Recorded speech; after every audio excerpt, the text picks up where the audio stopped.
underline that point, let's look at a few examples of innovation failures and see this through the lens of value propositions that didn't quite work out.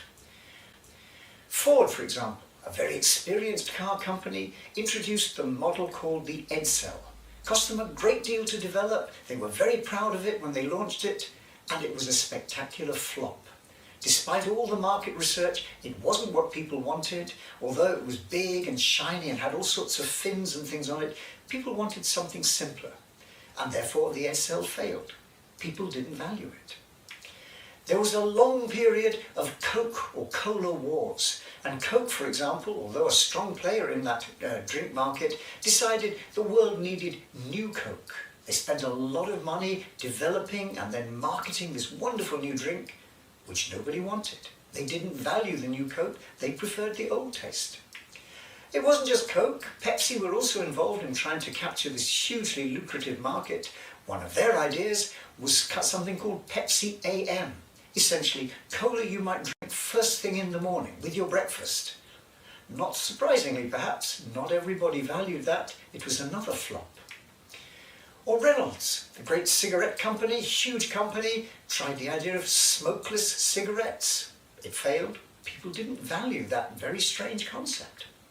Well, this interesting product, for people whose lives were becoming so busy and they hadn't got time to eat properly, what about take a leaf out of the baby food book? So singles were essentially pre-prepared, mashed up food that you could take quickly on the go. Baby food for adults? Again, not surprisingly, people didn't value it, another flop. Sometimes what they value comes out over time. Ideas are ahead of their time. This is Apple's Newton. Now this was an interesting idea from Apple in terms of a device that you could write on, would recognize handwriting, could be used as a kind of point and click device where instead of a mouse you used a stylus, all sorts of interesting things which failed. It failed technologically, it failed in terms of finding a market share. You could argue, of course, that this was an idea before its time, because today's iPad and all the various different kinds of tablets essentially owe a great deal to their great-grandfather, the Newton. Or this one, the luxury, the deluxe burger. Again, for McDonald's and Burger King, these were experiments early on, very luxurious, all sorts of things inside this high premium priced burger. At the time it was launched, nobody wanted it. They wanted simple fast food. Today, of course, that's become the frontier. So values change over time. What people value does change. Sometimes it's about confusion. This is one of the several devices like the Kindle or Sony's ebook that were essentially ebook readers. But this one was called the Nook and was developed by the booksellers Barnes & Noble.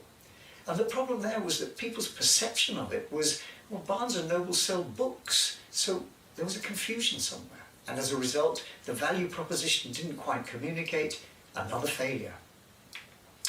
This is the Bristol Boeing, huge airliner. In the post-war period, this was designed to capture the growing market for airliners, particularly long haul.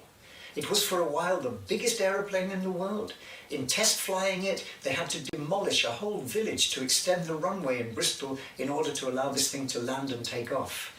A fascinating aeroplane, but although it was developed at huge cost, never really flew commercially, because it was replaced by something the airlines valued much more, which was aircraft jet-powered rather than propelled like the Brabazon, and essentially offering a smaller number of people the chance to fly the Atlantic. The Boeing 707 in particular was a great success. And that's a story which plays out today. Building an airliner, the innovation involved in that is hugely expensive. It's a really big bet. Airbus took a big bet, the A380. This was going to be this super jumbo carrying many, many different people through from hub to hub, major airports. Unfortunately, this seemed to be the wrong bet in terms of what the airlines were valuing. They were looking for smaller, simpler aircraft, only 2 engines, much more fuel efficient, essentially the specification for the Boeing Dreamliner, the 787. The A380 in 2019 was finally withdrawn. So although they were hoping to make over 1,500, they made just over 250.